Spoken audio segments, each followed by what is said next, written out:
अतिशय चांगला उपक्रम म्हणून या किड्स टॅलेंट येळावीकडून सर्व सन्मानितांना या ठिकाणी गुलाब पुष्पाचं एक चांगलं रूप दिलेलं आहे.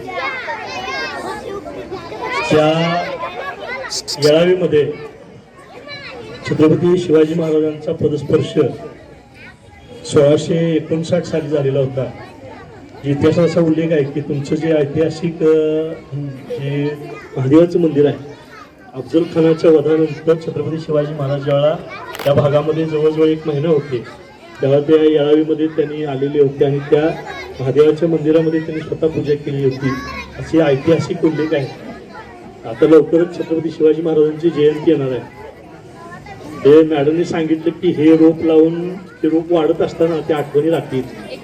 तर छत्रपती शिवाजी महाराजांनी त्यांच्या आयुष्यामध्ये जे जे काही केलं त्या 365 दिवसांचे त्यांच्या आयुष्यातल्या ज्या घटना आहेत त्या घटनांच्यावर आधारित एक शिवदिनदर्शिका प्रातिनिधिक स्वरूपामध्ये आपल्या या युनिटला मी देतोय की 1 जानेवारीपासून 31 डिसेंबरपर्यंत रोज त्यांच्या आयुष्यामध्ये 50 वर्षाच्या आयुष्यामध्ये ज्या काही मोठ्या घटना घडल्या त्या याच्यामध्ये नोंदवलेल्या आहेत.